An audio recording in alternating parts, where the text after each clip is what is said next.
ஹரி ஓம் ஸ்ரீ குருபியோ நமஹ. எல்லாருக்கும் நமஸ்காரம், இனிய மாலை வணக்கம். இன்னைக்கு நாம் எல்லோருமே சிறந்த பாக்கியவான்கள் அப்படின்னு நம்ம சொல்லிக்கலாம்.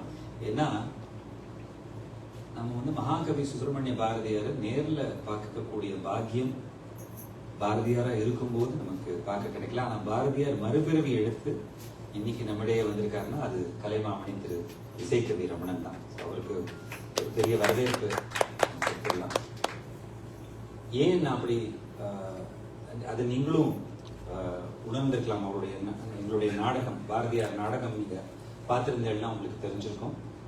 பாரதியார் நாடகம் மட்டுமல்லாம பாரதியாருடைய பல நிகழ்ச்சிகள், அதாவது பாரதியாருக்கு கூட இவ்வளவு பாடல்கள் ஞாபகம் இருக்குமான்னு தெரியாது. ஆனா அவ்வளவு பாடல்களும் திரு இசைக்கவி ரமணன் அவர்களுக்கு அடுத்தபடி, பாரதியாருக்கு அடுத்தபடி திரு கவிஞர் கண்ணதாசன் அவர்களுடைய பல நிகழ்ச்சிகள், அதாவது காலங்களில் அவள் வசந்தம்னு அவர் பாட்டு எழுதினார்.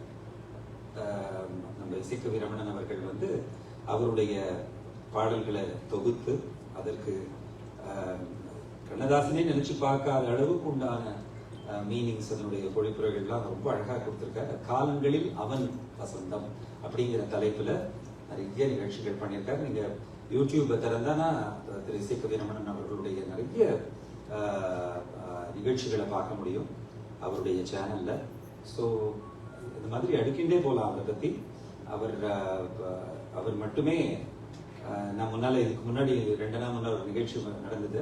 நான் எல்லா நிகழ்ச்சியிலையும் சொல்றது தான் அது. திருவள்ளுவருக்கே டஃப் கொடுக்கிற அளவுக்கு அவர் திருவள்ளுவர் 1330 குறள் தான் எழுதியிருக்காரு.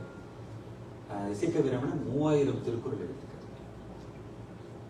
அதுக்காகவே டெஃபினட்டா அவருக்கு அவர் வாயை திறந்தா நம்ம கிளாப் பண்ணிட்டே இருக்கலாம். அவ்வளவு சங்கதிகள் இருக்கு அவருக்கு சொல்றதுக்கு. மற்ற முகவரிகள்லாம் ரொம்ப அவருக்கு ஹிந்துல இருந்திருக்கார். அதுக்கப்புறம் அவருக்கு தெரியாத மொழிகளே கிடையாது. ஹிந்தி, தெலுங்கு, ஆங்கிலம். அதாவது தெலுங்குல ரொம்ப சரளமா கேட்டா நான் என்னோ கொஞ்சம் தான் தெரியும்னுவார். ஆனா நம்ம பாரதியார் சொல்ற மாதிரி யாமறிந்த மொழிகளிலே தமிழ் மொழி போல் இனிதாவது எங்கும் காணுங்கிற மாதிரி தமிழுக்கு பிரதானம் கொடுத்து, தமிழுக்கு முதன்மை கொடுத்து பல விஷயங்கள் தமிழ்ல பண்ணியிருந்தாலும் எல்லா லாங்குவேஜஸ்லயும் பாண்டித்யம் உண்டு. ஹிந்தியில பாடல்கள் எழுதியிருக்க. அவருடைய குருநாதருக்கு மை மாஸ்டர்ஸ் வாய்ஸ் அந்த தொடர் ஃபேஸ்புக்ல போட்டுருக்காரு. அதையும் நீங்க ஃபாலோ பண்ணலாம். ரொம்ப அழகான சின்ன எளிமையான நடையில எப்படி நமக்கு மகாகவி பாரதியார் அவர்கள் எளிமையான நடையில எல்லாருக்கும் புரியக்கூடிய வகைகள்ல பல விஷயங்களை சொன்னாரோ அதே மாதிரி தான் இருக்க முடியும். ஏன்னா அவர் பாரதியாருடைய மறுபிறவி. அதனால so without much delay I will hand over the evening to Sri Kalimamani Iseikavi Thiru Ramanan avargal. With a big hand.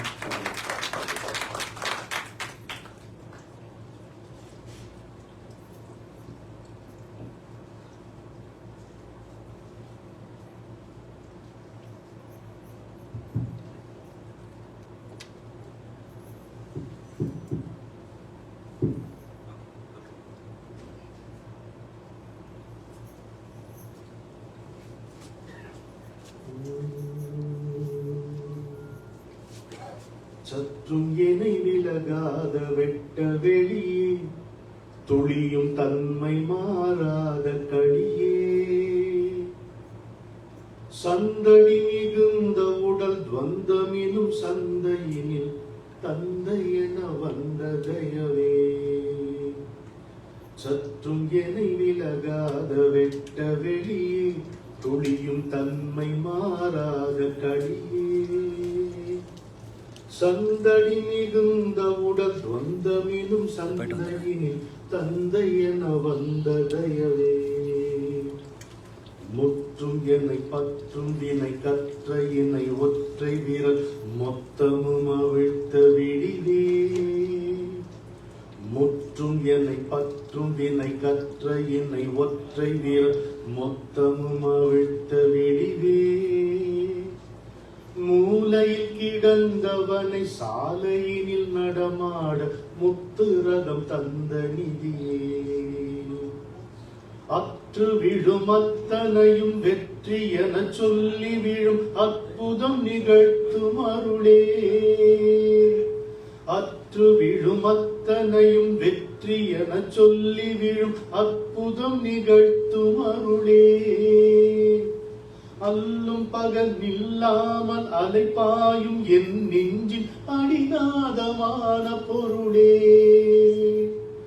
உற்றுற்று நோக்கியே உருமாற்றி உண்மையே உயிராக வார்த்த குருவே. உற்றுற்று நோக்கியே உருமாற்றி உண்மையே உயிராக வார்த்த குருவே. ஒரு நொடியும் உனது திருவடி வழகை மறவாமல் உருக மனம் அருள்க குருவே. ஒரு நொடியும் உனது திருவடி வழகை மறவாமல் உருக மனம் அருள்க குருவே. ஸ்ரீ குருப்பியோ. அனைவருக்கும் என்னுடைய பணிவார்ந்த வணக்கம்.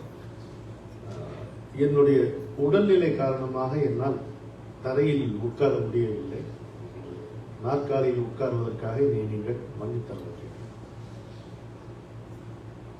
இது ரெட் ஃபோர்ட்ல கொடியேற்றும் போது மக்கள் எவ்வளவு தொலைவில் இருப்பார்களோ அது தொலைவில் இருக்காங்க. சரி, இங்க தமிழ் தெரியாதவர்கள் யாராவது இருக்கீங்களா? Those who do not know, who cannot follow Tamil. யாரும் இல்லை. சரி, நீங்கள் பிழைத்தீர்கள். முதல்ல நான் உங்களுக்கெல்லாம் பஞ்சாபகேசன் ஐயாவை பல காலமா தெரியும். நான் இன்னைக்குதான் அவரை சந்திக்கிறேன் முதல் முறையா. அவர் உட்பட எனக்கு இங்கே தெரிந்தவர்கள் யாருமே கிடையாது. ஆனால் நமக்கு போதிக்கப்பட்ட மிகப்பெரிய பாடம், இந்த உலகத்தில் உண்மையை நாடுபவனுக்கு அந்நியர்கள் யாருமே கிடையாது என்பதுதான். அதனால யாரையும் முதல் முறை பார்ப்பதாக தெரியவில்லை. அந்த ஒரு மன நிம்மதி குரு அருளால் நமக்கு கிடைக்கிறது. என்ன பேசலாம் அப்படின்னு அவர் பேச்சு வந்த பொழுது அவருடைய வேகம் உங்களுக்கு தெரியும். நான் பார்ப்பதற்கு முன்னே, நான் அவரை சந்திப்பதற்கு முன்னேயே இந்த நிகழ்ச்சி முடிந்து விட்டது. அந்த அளவுக்கு வேகமாக அவர் செயல்பட்டார்.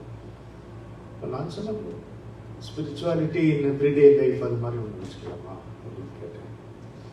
ஏன்னா நாம எதை பழக முயற்சிக்கிறோமோ அதை பேசினா யோக்கியமா இருக்கும், நேர்மையா இருக்கும் அப்படின்னு நான் நினைச்சேன். சரி அப்படின்னா போனை வைக்கிறதுக்குள்ள போஸ்டர் வந்துட்டு அவ்வளவு வேகமா செயல்படுகிறார்.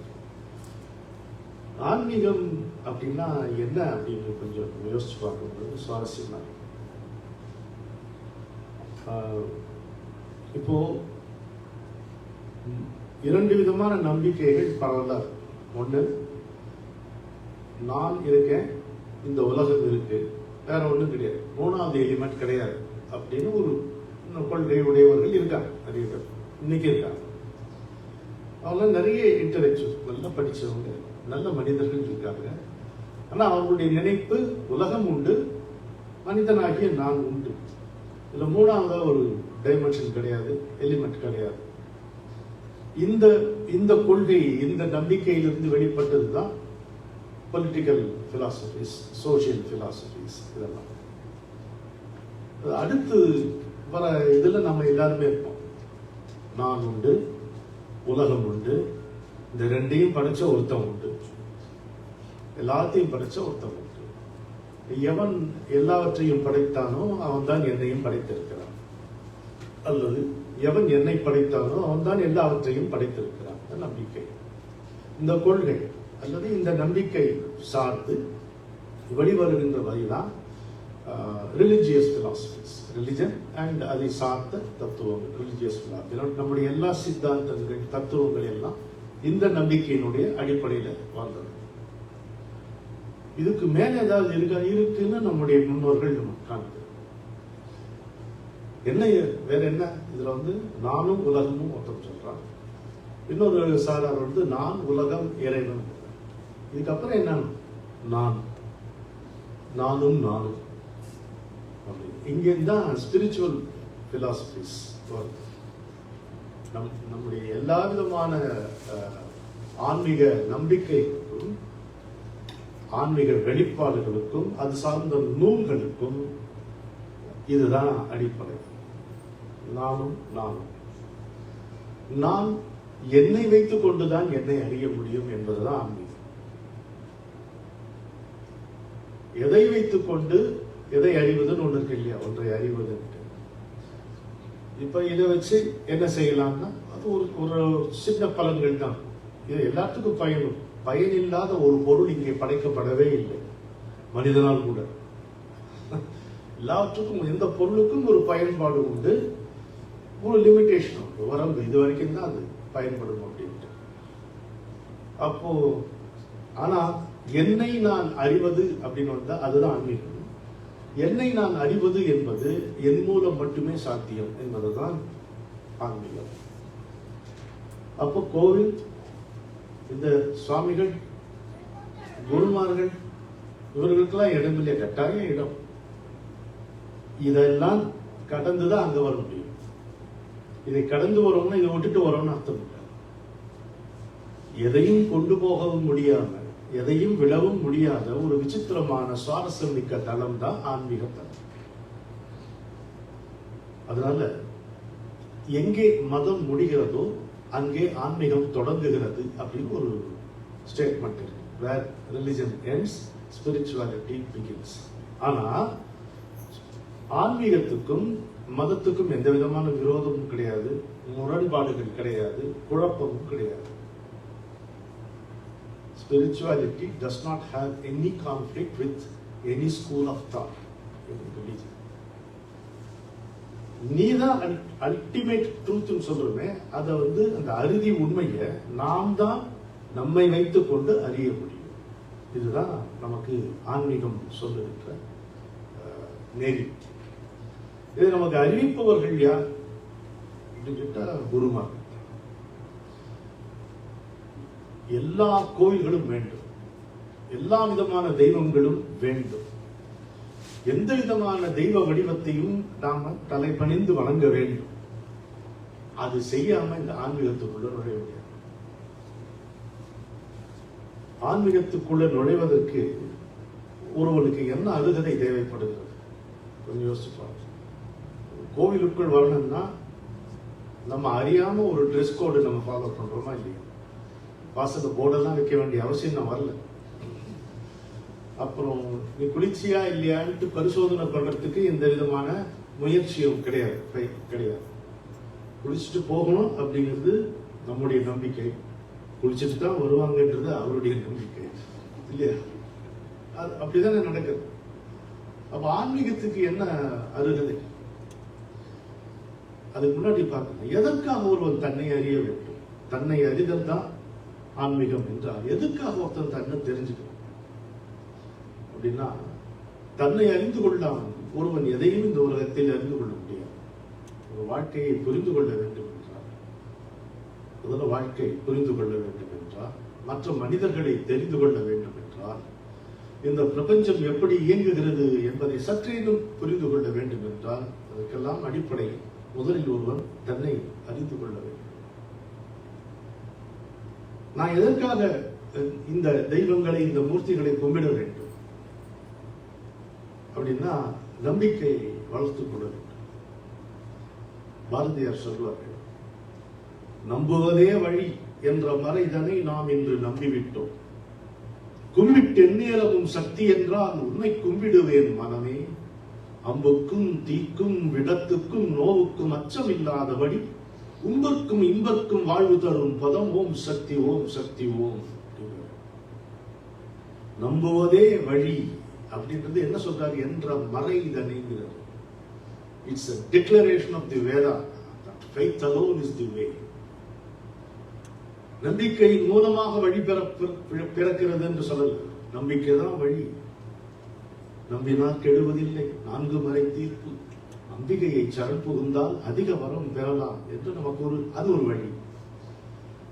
எப்பவுமே அம்மா மூலமா அப்பாவை அணுகிறது சேஃப்.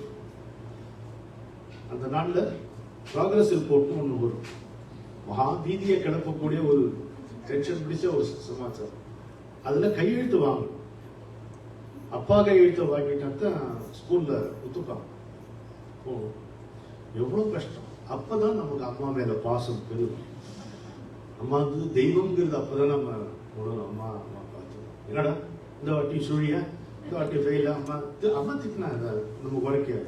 அப்பா லேசா ஒரு வார்த்தை சொல்ல ரொம்ப காயம் படுற அளவுக்கு ஒரு தாக்குதல் ஏற்படும். அது ஏனோ அப்படி அந்த டிசைன் அப்படின்னு நினைக்கிறேன். அம்மா 1000 வருஷம் வெய்வா சார், அதுல வந்து நமக்கு பெருசாத்தணும் அது சும்மா இருமா நீ அப்படின்ட்டு. அப்பாவும் அப்படி இல்லை, உடா முட்டான்னு ஒரு வார்த்தை சொல்றாரு. உண்மைதானே அது. அது வந்து சொன்னா என்ன முட்டான்னு. அப்புறம் அம்மா வந்து ப்ராக்ரஸ் ரிப்போர்ட் வந்திருக்கு, குழந்தைக்கு ஒன்றும் சொல்ல வேண்டாம். இப்போ எடுக்கும்போது அம்மா வந்து ஒரு அதட்டு அப்பாவை போட்டுட்டு அப்புறம் அடுத்த வருஷம் சரியா வாங்கிப்போம் எழுது. நீங்க தான் படிக்க உட்காரும் போது தான் கிடைக்கப்போ அங்க போய் விரட்டிருந்தா எப்படி படிப்பான், அப்படிதான் மார்க் வாங்குவான் அப்படின்னு நான் அவரை திட்டி சொன்னதெல்லாம் அம்மா தான். இந்த வேலையை ஏவி விட்டதெல்லாம் அம்மா தான். ஆனால் அப்பாவை காரணம் காட்டி அப்புறம் இல்லை நான் இப்படி இருந்தா நான் ஒன்று மாடெல்லாம் மேய்க்க போக மாட்டான். உடனே அம்மா இன்டர்ஃபியர் பண்ணி சொல்லி இருக்கட்டும், நீங்க மார்க் வாங்கின லட்சணம் எனக்கு தெரியாத, கையெழுத்து போடுங்க அப்படின்னு கையெழுத்து போட்டு போயிடும். இதே தான் இங்கேயும். அதனால தான் அம்பிகையின் சரண் புகுந்தால் அதிக வரம் பெறலாம். நாம் கேட்டது நாம் கேட்க மறந்தது இரட்டையும் சேர்த்து கொடுப்பவள் பராசக்தியான அம்பிகை என்று சொல்றோம். இந்த நம்பிக்கை எல்லாம் வளர வேண்டும். இதுல மிக முக்கியமான நம்பிக்கை நமக்கு நம்மேல நம்பிக்கை.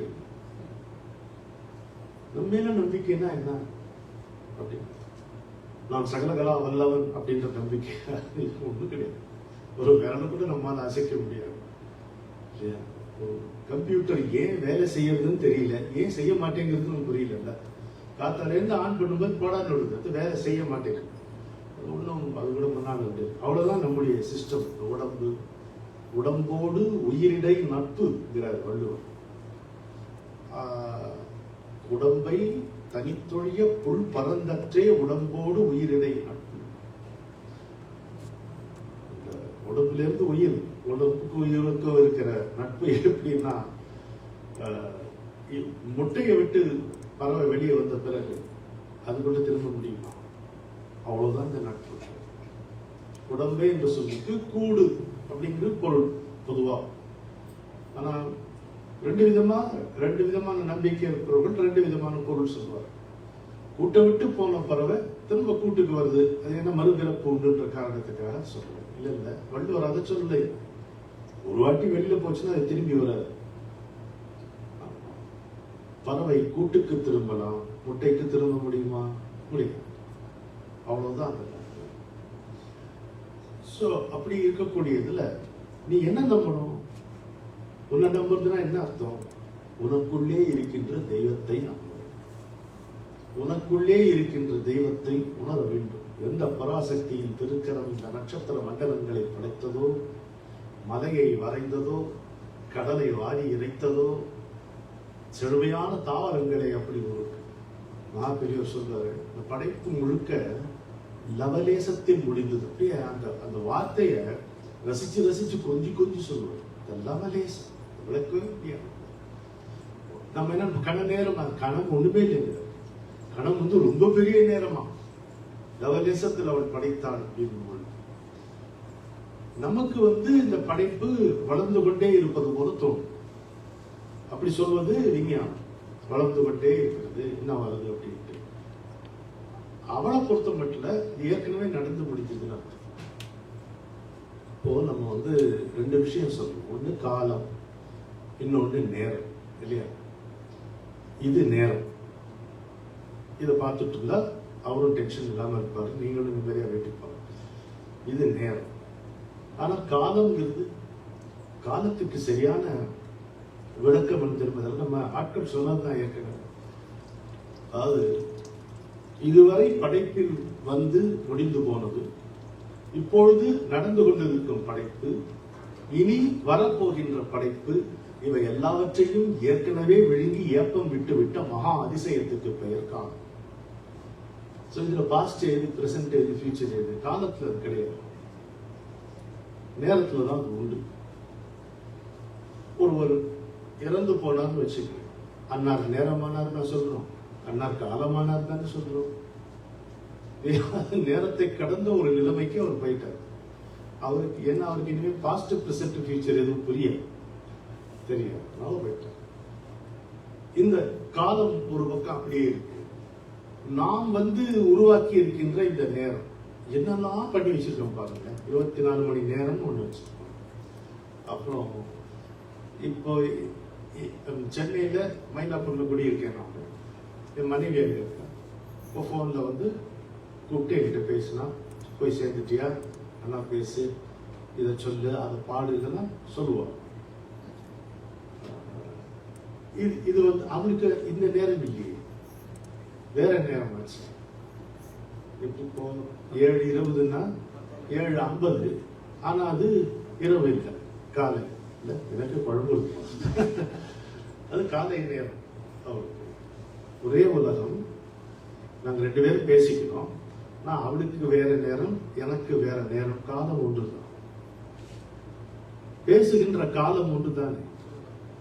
அதாவது நான் பேசுகின்ற பொழுதை கணக்கிட்டீங்கன்னா அது நேரம் சொல்லலாம். 5 நிமிஷம் பேசினேன், 10 நிமிஷம் பேசுகின்ற பொழுது, அது கணக்கிடப்படாத போது அது காலம் தான். நாங்கள் பேசிக்கொள்ளும் போது எங்கள் இருவருக்கும் காலம் ஒன்றுதான். ஆனால் அவள் அங்கிருப்பதால், நான் இங்கிருப்பதால் நேரம் வேறுபடுகிறது இல்லையா? நமக்கே இப்படி இருக்கு நேரம். அமெரிக்காவுக்கும் மயிலாப்பூருக்கும் நேரம். நான் இங்க பார்த்தா மயிலாப்பூர் இருக்கு, அருமையான உணவை படைத்தார். எல்லா இடத்துலயும் எல்லாமே இருக்கு இல்லையா? எல்லாமும் இங்கே இருக்கு. அதை உணர்ந்து கொள்வதுதான் ஆன்மீகம். எப்படி செய்யறது? தன்னை வைத்துக் கொண்டு தன்னை அறிவு. வேற எதை வைத்துக் கொண்டும் இதை அறிய முடியும். எல்லாம் டூல்ஸ், பட் ஒரு பாயிண்ட் வரைக்கும் தான் அது உதவும். ஒரு கோயிலுக்கே வரணும்னு வச்சுக்கோங்க, அது வரைக்கும் கார் வரும். உள்ள வருமா? வரலாமா? வந்தா விபத்து தானே, விபரீதம் தானே. அதனால ஒரு தருவாய் அப்படி threshold, anything is necessary, useful and relevant. அதுக்கப்புறம் ஒண்ணுமே கிடையாது. நீங்க உங்க பாட்டை பார்த்துட்டு வந்து கல்யாணம் பண்ணி வைக்கிற மாதிரி எவ்வளவு வாழ்த்துக்கள் இல்ல எல்லாம் பண்ணி ஒரே வைபவமா நடத்து. அப்புறம் எனக்கு ரெட்டை குழந்தை, 2 பேருக்கும் ஒரே முகூர்த்தத்துல மதுரையில கல்யாணம். எங்க அப்பா இருக்கார். அப்பா அறிவு கடல். அவர் சம்ஸ்கிருதத்துல ஆசுகவி, எத்தனையோ சுப்பிரபாதங்கள் எழுதியிருக்காரு, எத்தனையோ கோயில்களுக்கு கும்பாபிஷேகம் பண்ணியிருக்காரு. Very simple, humble and sweet human being. பசங்களுக்கு கல்யாணம் தாத்தாங்கிறவர் என்ன சொல்லுவார் என்கிட்ட, now let these fellows face the music. அதுக்கப்புறம் அவங்க சாமர்த்தியம் இல்லையா? ஒருவருடைய வாழ்க்கையை இன்னொருவர் வாழ முடியாது. இது எவ்வளவு பெரிய வசதி தெரியுமோ? நாம அதை உணர்ந்து பார்ப்பது. இன்னொருவருடைய வாழ்க்கையை நாம் வாழ முயற்சிக்கும் பொழுது நம்முடைய வாழ்க்கையிலிருந்தே நாம் வழிக்கு விடுவோம். இப்படி இருக்கு. நீங்கள் எப்படி யோசித்து பார்த்தாலும் நாம் தனியாகத்தான் வந்தோம், தனியாகத்தான் போகிறோம். எங்கிருந்து வந்தோம் என்பதும் தெரியவில்லை, எங்கே செல்ல போகிறோம் என்பதும் தெரியவில்லை. நமக்கு நம்முடைய சாத்திரங்களில் நம்பிக்கை இருக்கிறது. சாத்திரங்களை காட்டிலும் அதை நமக்கு சொன்ன மனிதர்கள் மேல் நம்பிக்கை இருக்கிறது. இவர்கள் பொய் சொல்ல மாட்டார்கள் என்கின்ற நம்பிக்கை. அதற்கு மீறி நமக்கு ஒரு நல்ல குரு வாய்த்து விட்டால், குரு சொன்னா அதுதான் வாக்கியம். அது எப்படி இருக்குன்னா, எலிமெண்டரி ஸ்கூல் படிக்கும் பொழுது டீச்சர்ஸ் இருப்பாங்க. அவங்க தப்பா சொன்னா கூட நாம அதுதான் சரின்னு சொல்லுவோம். எங்க டீச்சர் தப்பு பண்ணியிருப்பான், நான் அந்த ஒரு வார்த்தை உச்சரிப்பு வீட்டுல சொல்லுவாப்பா, என்னடா உடம்புற இப்படி இருப்பான், ஒரு தெரியுமா என் டீச்சருக்கு தெரியுமான்ட்டு அப்பா ஒரு சண்டை போடுவோம். அந்த நம்பிக்கை வேண்டும் நமக்கு குரு மேல். குரு வாக்கியம்னா அவ்வளவுதான், அதுக்கு மேல இன்னொன்று இல்லை என்கின்ற நம்பிக்கை. சோ எப்படி இது தெரிந்து கொள்வது? என்னை வெளியே நான் விசாரித்து தெரிந்து கொள்ள முடியுமா? முடியும். என்னை உள்ளே சென்று, எனக்கு உள்ளே நானே சென்று என்னை விசாரித்துத்தான் என்னை தெரிந்து கொள்ள முடியும். உங்கள் சார்பில் இன்னொருவர் நீதிமன்றத்தில் வழக்காடலாம், அந்த இதய மன்றத்தில் இன்னொருவர் உங்கள் சார்பில் வர முடியாது. நாம தான் அதை செய்து கொள்ள வேண்டும். அதனுடைய முதல் படி என்ன அப்படின்னு கேட்டா, நம்ம எல்லோருக்கும் வாழ்க்கையில ஏதோ ஒரு கட்டத்துல சில கேள்விகள் எழுகின்றன. எங்கிருந்து வந்தேன்? இந்த கேள்வி எல்லாருக்கும் வரும். நீ கடவுளை நம்பாதவர்களா இருந்தா கூட இந்த கேள்வி ஒத்துக்க மாட்டானே தவிர எல்லாருக்கும் இந்த கேள்விக்கு எங்கிருந்து வந்தோம், எங்க போகும், இதுக்கப்புறம் இறந்து போனா அப்புறம் நம்ம அதுக்கு மேலே கண்ணெதிர ஒருத்தன் போயிட்டான், அவன் கூட பழகினான், அவன் எங்க போயிருப்பான், எல்லாமே போச்சா அப்படின்ட்டு. சரி, எதுக்கு இந்த சிருஷ்டி, எதுக்கு இந்த உலகம், இவ்வளவு உயிரினங்கள் எதுக்கு, நான் எதுக்கு வந்தேன், what is my role in the scheme of things இப்படின்னு கேள்விகள் வந்து பாருங்க. இதைத்தான் நம்முடைய முன்னோர்கள் என்கரேஜ்ட். இதுக்கு ஒரு பேர் வச்சிருக்காங்க, ஃபண்டமெண்டல் கொஸ்டின்ஸ். நமக்கு இந்த கேள்வி வந்தோடனே நம்ம மூடு மாறி போகும். கேளிக்கை மயமா இருந்த நம்ம கேள்விகள் மயமாக மாறணும். அப்போ நம்ம முகம், நம்முடைய மனநிலை எல்லாமே, நம்ம நடைமுறை பாவனை கூட மாறி போகுது. சில சமயம் நாம அது ஒரு பெரிய விஷயமா நினைக்கிறோம். ஆனா நம்முடைய மூதாதையர்கள் அது ஃபண்டமெண்டல் கொஸ்டின்ஸ், அடிப்படை கேள்வி. ஏன் அது அடிப்படை கேள்வின்னு சொல்றாங்க கொஞ்சம் யோசிச்சு பார்த்தீங்கன்னா, இந்த மனிதன் இங்கே பிறந்து வாழ ஆரம்பிச்சு வளர்ந்து மொழி இன்னும் பிறக்கலன்னு language is yet to be born. அந்த நேரத்துல அவனுக்கு தெரிஞ்ச ஒன்னே அவன் வெளியில பார்க்கக்கூடிய இந்த இயற்கை இல்லையா, இடி மின்னல் மழை காத்து நெருப்பு நீர் இதெல்லாம் பார்த்துட்டு இருப்பான். ஸோ அவன் பார்க்கும்போது என்ன இருக்கும், முதல்ல அவன் கண்ணெதிரே ஒருத்தன் இறந்து விழுவதை பார்த்துருப்பான். பை ஆக்சிடென்ட்டோ இல்ல நார்மல் டெத்தோ. Death must have happened right in front of his eyes. பார்த்தோன்னு அவனுக்கு புரியாமல் என்னடா, அவன் வளர வளர அவனோடு கூட வாழ்ந்த பலர் மறைய மறைய அவனுக்கு இந்த டெத்துங்கிற மிஸ்ட்ரி அவன் பிடலியை பிடிச்சு ஒதுக்கி. நாம இன்னைக்கு இருக்கிற நிலைமை மாதிரி அன்னைக்கு இல்லை. மொழியே கிடைக்கல, அவங்களுடைய டிவி கிடையாது, நியூஸ் பேப்பர்ஸ் கிடையாது, எதுவுமே இல்லையே, புத்தகங்கள் கிடையாது. ஒரு விஷயத்தை சொல்வதற்கு ஆள் இல்லை, ஆள் இருந்தாலும் மொழி இல்லை.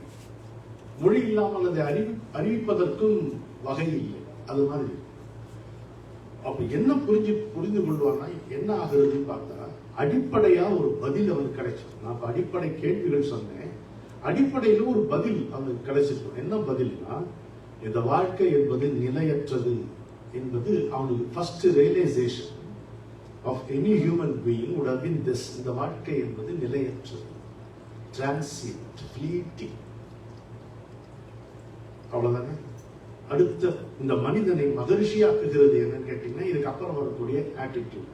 வாழ்க்கை நிலை இல்லை, சரி, எப்ப வேணா மரணம் சம்பவிக்கலாம், சரி, யாருக்கு வேணா அது நடக்கலாம், சரி, அது எந்த விதத்திலையும் நடக்கலாம். அதான் பாரதியார் சொல்றாரு, அம்புக்கும் தீக்கும் விடத்துக்கும் நோவுக்கும். அம்புதான் போர், சண்டையில செத்து போலாம். தீ விபத்து, விபத்துல போலாம். அம்புக்கும் தீக்கும் நோவுக்கும் விடத்துக்கும், விடம் விஷம், தற்கொலை, நோய். இப்படி 4 வாசல் தான் மரணத்துக்கு பிரதானமான வாசல். அம்புக்கும் தீக்கும் விடத்துக்கும் நோவுக்கும் என்ன சொல்றாரு பாரதி, அச்சம் இல்லாதபடி. அது பத்தி எனக்கு பயம் வரக்கூடாது. இந்த மரணம் வருவது பற்றியோ, அது வரும் வழியை பற்றியோ, அது நம் உயிரை பற்றுகின்ற நேரத்தை பற்றியோ எந்த விதமான அச்சமும் எனக்கு இருக்கக்கூடாது. அப்படி செய்பவள் அந்த அச்சத்தை தவிர்ப்பவள் பராசக்தி என்று அவர் கொண்டாடுகிறார். இதுதான் நம்முடைய முன்னோர்கள் முதல் கண்டுகொண்ட உண்மை. இவ்வளவுதானே வாழ்க்கை. எந்த நேரம் வேணா அது நடக்கலாம், இருக்கட்டும். என்ன செஞ்சாங்க அவங்க கேட்டாங்க, மரணத்தை அதற்கு உரிய இடத்தில் வைத்து விட்டு வாழ புறப்பட்டார். எப்பேற்பட்ட ஒரு மகான்கள் பார். They kept death in its place and went about living. அதுக்கு பேர் தான் லிவிங். வாழ்க்கை வேறு, வாழுதல் வேறு. Life is different from living. ஒவ்வொரு கணமும் உணர்ந்து வாழ்வதுதான் உண்மையான வாழ்வு. அதுதான் அற்புதமான ஒரு வார்த்தை ஆங்கிலத்துல அவேர்னஸ். உணர்ந்து வாழ். உணர்ந்து வாழ்தல்ங்கிறது பெரிய பிலசாபிக்கல் ஸ்டேட்மெண்ட் இல்லை. எப்பவுமே ஒன்று புரிஞ்சுக்கங்க, great truths are simple, great men are humble. அப்படிதான் உண்மை எளிமையான, உண்மையை அறிந்தவர்கள் இன்னும் எளிமையானவர்கள். அப்படி நம்ம என்ன வேணும்? நமக்கு அவேர்னஸ். நாம எது செய்தாலும் அப்படியே உணர்ந்து செய்ய வேண்டும். அது ஒரு லயிப்போடு, ஒரு ஈடுபாட்டோடு செய்யும். ஒரு தண்ணி குடிக்கிறோம்னு வைங்க, அது குடிக்கிற நேரத்தில் இன்னொரு விஷயத்தை யோசிக்கக்கூடாது. தண்ணீர் அருந்தும் போது தண்ணீரை பற்றி மட்டும்தான் ஆஹா, ஒரு ஆஹா வரணும் மனசுல இருந்து. அது தண்ணி குடிக்கும் போது ஆஹா சொல்லக்கூடாது, விக்கிக்கோ குறையும். நீர் அருந்தும் போது மனசு ஒரு ஆஹா ஆஹா, உடம்பு முழுக்க அந்த நீர் தன்மை பரவுகிறது, சுகத்தை அனுபவிக்கும். ஒரு குழந்தை வரும் பொழுது, இந்த சபையில் ஒரு குழந்தை வருது வைங்க, சல் சல்லன் அந்த கொலுசு சத்தத்தோட ஒரு குழந்தை வந்ததுன்னா எல்லாரும் அப்படி திரும்பிதான் பார்ப்பீங்க. குழந்தை எல்லாம் யார் குழந்தையோ என்னவோ அதை பார்த்தோம்னா நமக்கு ஒரு சிரிப்பு தோணும், மனசுல ஒரு சந்தோஷம் தோணும் இல்லையா? ஏன்? நாம என்றைக்கோ தொலைத்து விட்ட தூய்மையை அந்த குழந்தையினுடைய முகம் வெளிப்படுத்துகிறது, நமக்கு நினைவுபடுத்துகிறது இல்லையா? ஆர்ட்லெஸ் கிரேஸ் தான் அது that is explicit only in a child's face. அது பார்க்கும் போதே நமக்கு ஒரு பரவசம் வருவதற்கு காரணம், it reminds us of our original innocence which we have lost under a debris of so-called knowledge which is nothing but information. இல்லையா? அது உணரணும். அப்ப அந்த குழந்தைங்கிறது ஒரு தெய்வ பிரசாதம்னு நமக்கு புரியும். ஒரு சபையில நம் கண்ணெதிரே ஒரு குழந்தை நடந்து வருவது என்பது தெய்வ தருணம்னு புரியும். அதுதான் தெய்வீகம். தெய்வம் கோயில்ல மட்டுமா இருக்கு? கோயில்ல மட்டும் இருந்தா அது தெய்வமாகுமா? வாசமுள்ள பார்வையிலே கடவுள் வாழ்கிறான், அவன் கருணை உள்ள நெஞ்சினிலே கோவில் கொள்கிறான்ட்டு வாலி ஒரு பாட்டில் சொல்லுவார் இல்லையா? அது மாதிரி எங்க இருக்கான்? யாரும் பசிச்ச வயிறுக்கு சோறு போட்டா அது அம்மா தான், இந்த அம்மா தெய்வம் தான்.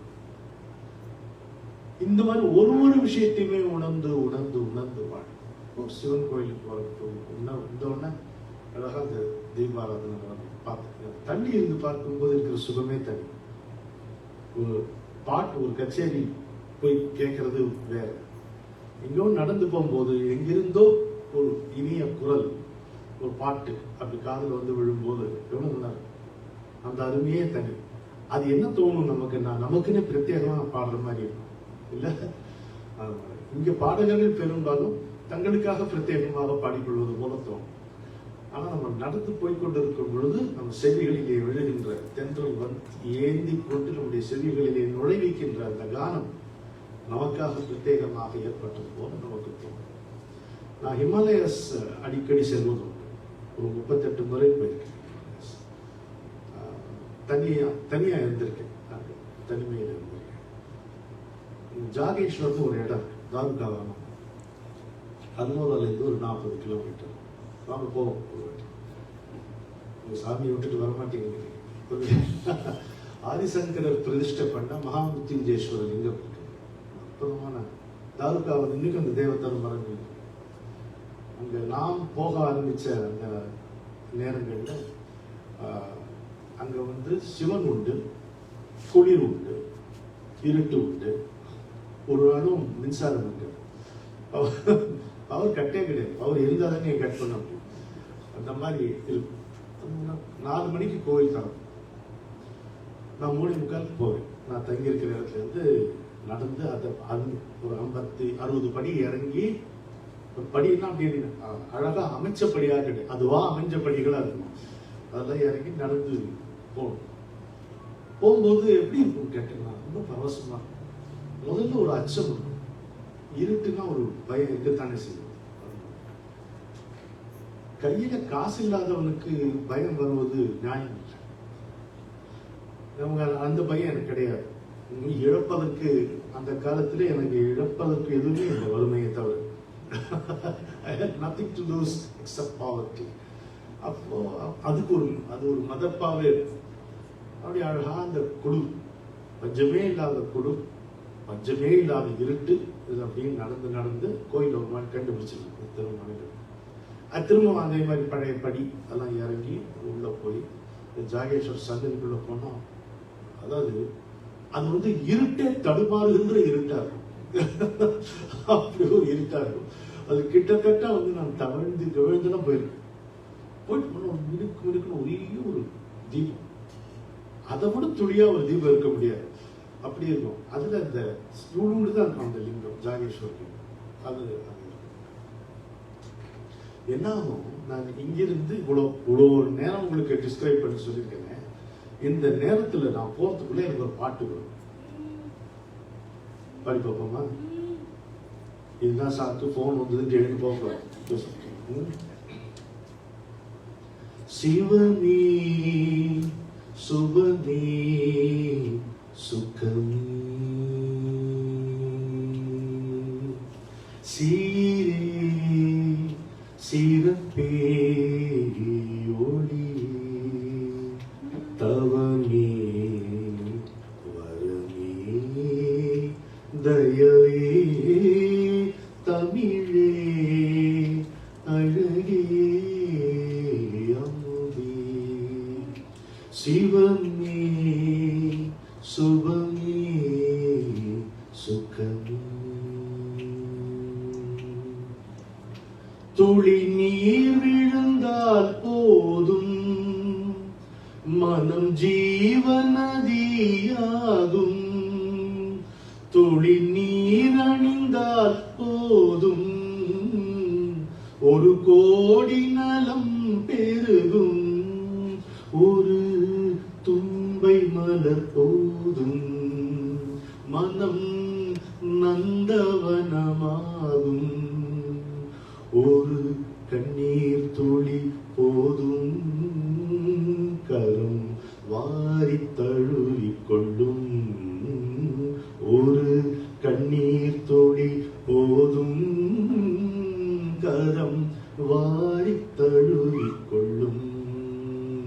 சிவமே சுபமே சுகமே சீரே சிறப்பே ஒளியே தவமே வரமே தயவே தமிழே அழகே என் துன்பம் உந்தன் துன்பம் உன் இன்பம் எந்தன் இன்பம். எவ்வளவு ஃபேன் டீல் பாருங்க. என் துன்பம் உந்தன் துன்பம் உன் இன்பம் எந்தன் இன்பம். இங்கு யாவையுமே உனது நீயோ எனதே எனது. இந்த பந்தம் அதிசயமே ஒன்றே சொந்தம் அது சுகமே. என்ன புண்ணியமோ இறைவா இந்த அடிமை உன் மடியினிலே. என்ன புண்ணியமோ இறைவா இந்த அடிமையும் மடியினிலே. சிவமே சுகமே சுகமே. நல்லா இருக்கீங்களா?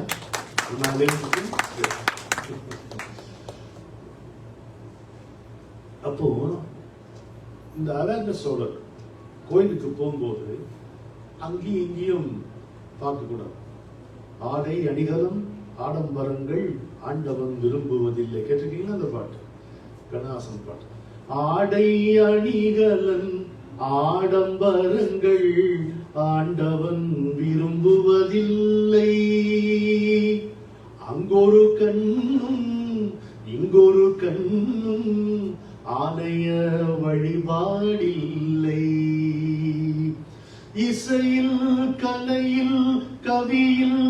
மழலை மொழியில் இறைவன் உண்டு,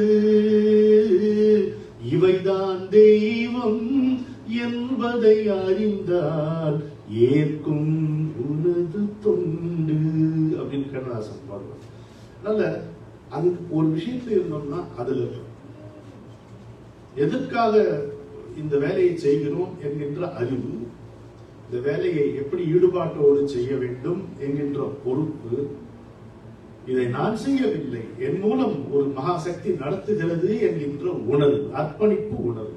இந்த மூணு தான் வேலையை பற்றிய அறிவு, ஈடுபாட்டுடன் செய்கின்ற பொறுப்பு, இதை செய்வது நான் அல்ல, என் மூலம் இந்த வேலை நடக்கிறது என்ற உணர்வோடு அதை செய்கின்ற அர்ப்பணிப்பு. இந்த மூணு இருந்தோம்னா இது ஆபீஸ்லயும் பயன்படும், வீட்டுல இன்னும் பயன்படும். இந்த ஆத்தியாத்மிக முயற்சியிலும் இது நல்லாவே பயன்படும். எல்லாம் நான் அல்லவா செய்தேன் அப்படிங்கிறோம். பாரதியார் அத மிகப்பெரிய ஒரு பரிமாணத்துக்கு கொண்டு போனார். அண்டங்கள் யாவையும் ஆக்கினோம் நான். உங்களால் சொல்ல முடியுமா? என்னால சொல்ல முடியும்? இந்த மொத்த பிரபஞ்சத்தையும் படைச்சது நான்கிறார்.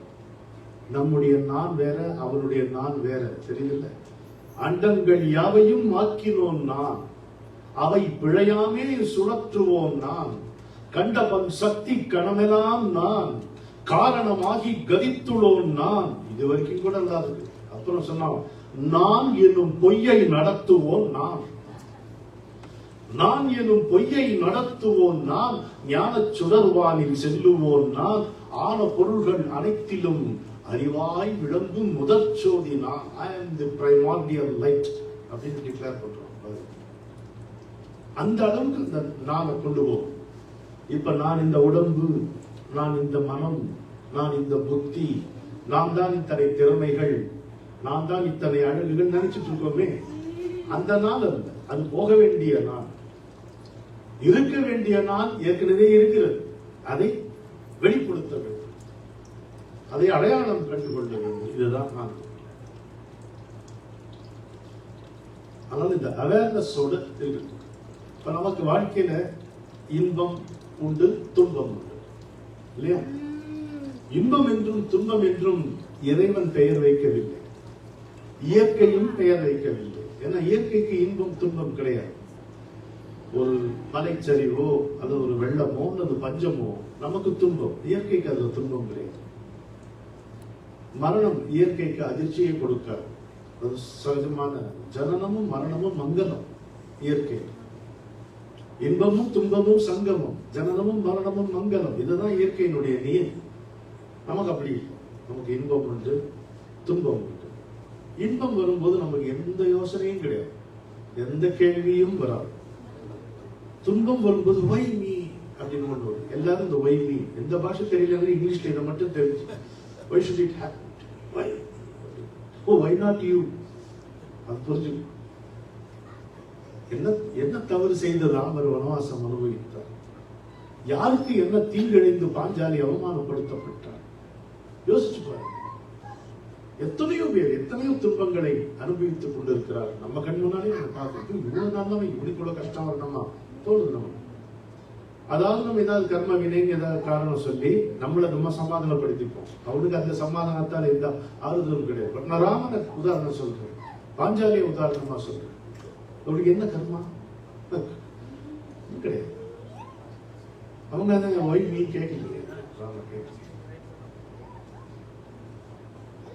நமக்கு இது நடக்கும் பொழுது தோல் இந்த மாதிரி துன்பம் நடக்கும். ஒண்ணு ரொம்ப சிம்பிள், இந்த ஆன்மீகத்துக்கு உள்ள திரும்பறதுக்கு. துன்பம் நடக்கும் பொழுது வர கேள்விகள் இன்பம் நம்ம அனுபவிக்கும் போது வரணும், அவ்வளவுதான். ஒரு பெரிய ப்ரமோஷன் வந்துருச்சுன்னா, ஆபீஸ்ல ஒரு ப்ரமோஷன் வச்சுக்கல வந்ததுன்னா பெரிய ரைஸ் உடனே காலர் வேண்டாம், இதெல்லாம் டக்குன்னு மாறி போகும். காலசையால் வாழுவதும் கண் துஞ்சார் வீழுவதும் நூலசைவில் மாறிவிடும் கூத்து. பொம்மலாட்டம் ஆட்டுறாங்க பாரு, இப்படின்றது இப்படின்ட்டான்னு வச்சுங்க, இந்த எக்ஸ்பிரஷனே மாறி போயிடும், சீனே மாறி போயிடும். திரும்ப கம்ப்யூட்டர் தான் உதாரணம். ஏன்னே தெரியாது, ஏதோ ஒரு சின்ன பிரச்சனை வரும், எழுதி வச்சதுன்னா காணாம போகும். எவ்வளவு கஷ்டம். திறக்காது திரும்ப. விண்டோஸ் நல்லா தான் என் பேர் வச்சோம். மூடி மூடி திறக்கணும், வேற மருந்தே கிடையாது அந்த மாதிரி. சோ நம்ம இன்பம் நமக்கு வரும்போது, நம்ம இன்பத்தை அனுபவிக்கும் போது, சுகத்தை அனுபவிக்கும் போது இந்த கேள்வி, இது எதுக்கு எனக்கு வரணும்? Do I deserve it? Did I earn it? அப்படின்னு அந்த கேள்வி வரும். இந்த கேள்வி பக்தர்களுக்கு உண்டு, இன்டெலெக்சுவல்ஸ்க்கு வருதில்லை. அவர்கள் எல்லாமே புத்தியின் மூலமாக சம்பாதித்ததாக, தாங்கள் ஈட்டியதாக நினைத்துக் கொள்கிறார்கள் நிறைய பேர். அது ஒரு அன்பார்ச்சுனேட்.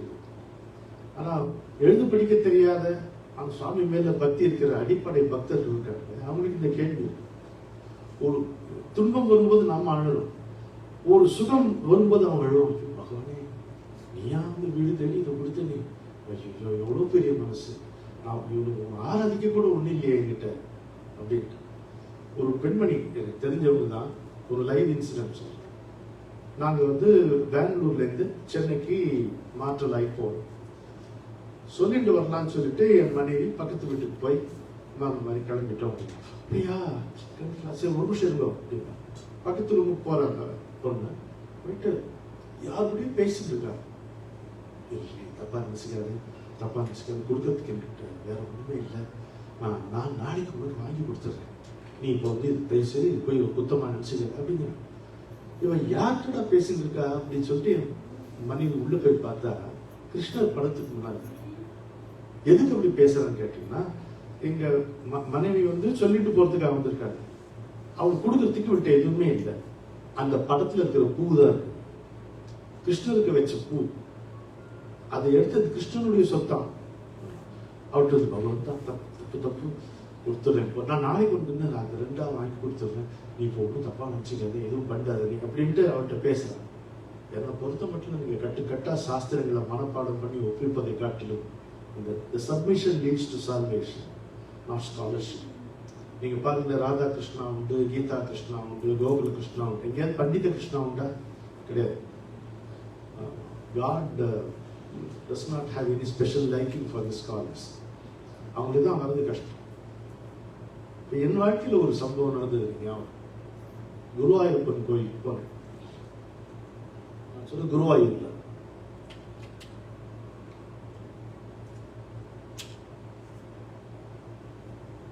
1975 நங்கநல்லூர் உத்தர குருவாயூரப்பன் கோயில் பிரதிஷ்டாங்க.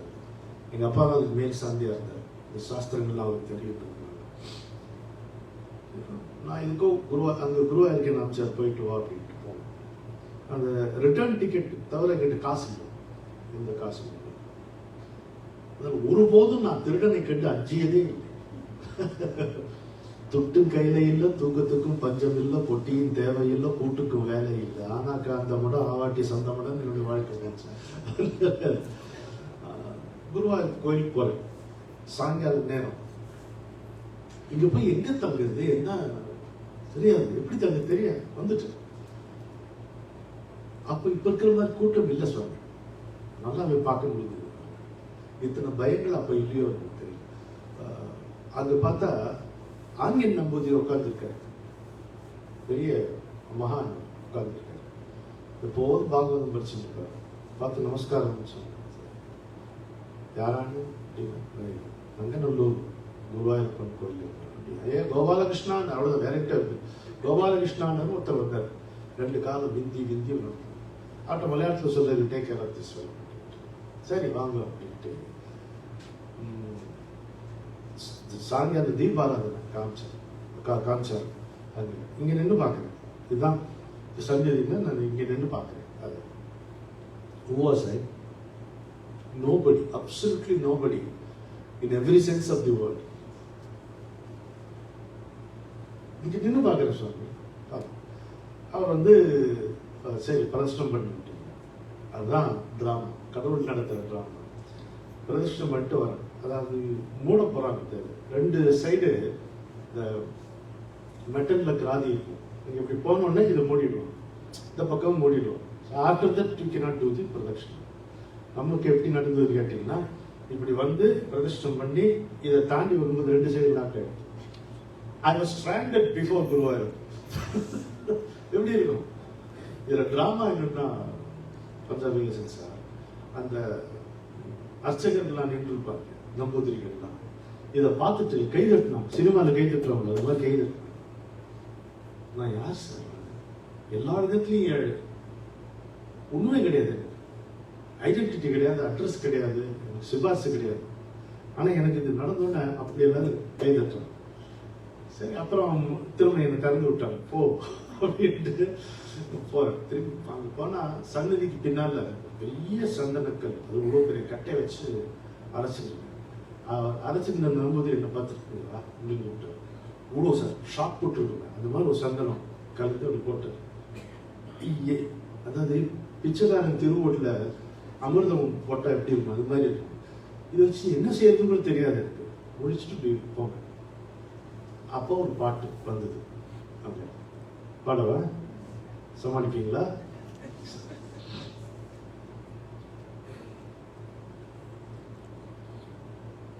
அரைச்சலங்கையில் மலச்சரங்களுளாடி நின்றதொரு பெண்ணை, அடி அதன் சிரிப்பினில் நிதம் நனைந்திட வந்தது பாரடி முல்லை. அரைச்சலங்கையில் மலச்சரங்களுளாடி நின்றதொரு பிள்ளை, அடி அதன் சிரிப்பினில் நிதம் நனைந்திட வந்தது பாரடி முல்லை. கரத்தில் மின்னும் கருணை, கரத்தில் மின்னும் கமலம், இங்கே கருணைக்கு வந்தான் எல்லை. கரத்தில் மின்னிடும் கமலம், இவனே கருணைக்கு வந்தான் எல்லை. மலர்பதங்களில் மனம் விழுந்தால், மலர்பதங்களில் மனம் விழுந்தால் மறுபடி விடுதலை இல்லை. நாராயணம் பஜ நாராயணம், நான் பாடும் பாடல்கள் ஆராதனம். நீ கொண்ட ராதைக்கு பிருந்தாவனம், என் நெஞ்சத்தில் தானுங்கள் அரியாசனம்.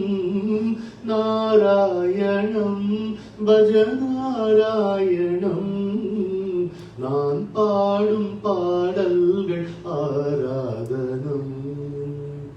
மலர்வாயிதழோரம் மதுமுரளி தவழும் மனம், இந்த பிள்ளைக்கென்றே அலைபாயும் தடுமாறும். மலர்வாயிதழோரம் மதுமுரளி தவழும் மனம், இந்த பிள்ளைக்கென்றே அலைபாயும் தடுமாறும்.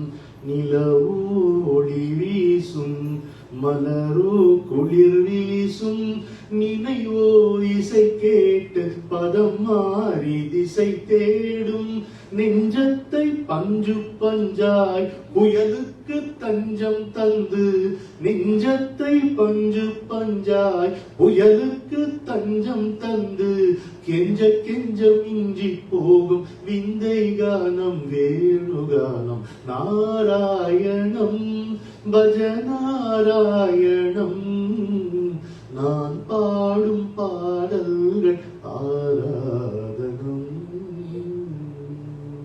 இந்த சீனை கட் பண்ணிட்டு அப்படியே அந்த மடப்பள்ளி கூட்டின்னு போய் கொதிக்க கொதிக்க அரவண பாயசம், அந்த நெய் அதெல்லாம் கொடுத்து, அப்புறம் மறுநாள் காத்தால எனக்கு தரிசனம் பண்ணி வச்சு அந்த புஷ்கரணியை குளிச்சுட்டு அந்த நட திறக்கிற நேரம் அதை பார்க்கிற தெய்வத்தையே நேரில் பார்க்குற மாதிரி. அது முடிஞ்சு அதுக்கப்புறம் எனக்கு ஒரு சீப்பு பழம், பொடிச்ச சர்க்கரை, அதுதான் நான் வந்து திருச்சூர்ல ட்ரெயினை பிடிச்சி ஏறி மெட்ராஸ் வர வரைக்கும் எனக்கு உணவு. இறங்கும் போது ஒரு சளி காசு கிடையாது, திரும்ப கரெக்டா இருப்பாங்க கணக்கு மட்டும். அதாவது எவ்வளவு கவனமா இருப்பாங்கன்னா கடவுள், உங்க தேவைக்கு மேல ₹1 அதிகமா வந்துடாம பார்த்துக்கோ. ஏன்னா அவனுக்கு தெரியும் an extra ₹1 note could be a cause for misery, could become a source for enmity. நமக்கு பகையின்றி கவலையின்றி அச்சமின்றி பகவான் இருக்கிறான். நான் என்ன சொல்றேன், இது திண்டாடுகின்ற நேரத்தில் நான் கொண்டாடினேனே, அது வந்து அவனுடைய அருள்ன்றது பரிபூர்ணம். அதுல எந்த விதமான ஏன்னா எனக்கு எதுவும் கிடையாது. நான் ஸ்லோகம் சொல்ல கூட வர அவனுடைய கருணைங்கிறத நான் புரிஞ்சுக்கிறேன் பாருங்க, அதுவும் அவனுடைய கருணை. மாணிக்க வாசகர், சிவன் அவன் என் சிந்தையுள் நின்ற அதனால் அவன் அருளாலே அவன் தான் வணங்கி at his feet by his grace. இதை நம்ம புரிஞ்சுக்கிட்டோம்னா நம்ம உள்ள திரும்பறதுக்கு எதுவும் நம்மது இல்லை, எதுவும் நிலை இல்லை, எதுவும் நம்மளுது இல்லைன்னு தெரிஞ்சுக்கிட்டா போதும். நீங்க வந்து 4th chapter 23rd ஸ்லோகம் அதெல்லாம் அவசியம் படிங்க, அதெல்லாம் வேற விஷயம். இதனுடைய ரிஃப்ளெக்ஷனா அது இருக்கணும், இதனுடைய ப்ரூஃபா, இதனுடைய வியாக்கியானமா அது இருக்கணும். ரமண மகர்ஷி உட்கார்ந்துருக்காரு. அப்போ அவர் இருக்கிறத மறந்து போய் பண்டிதர்கள் தர்க்கம் பண்ணிக்கிறாங்க, அதுவா இதுவா சொல்லிட்டு. அவர் அமைதியா இருக்க பார்த்துருக்காரு.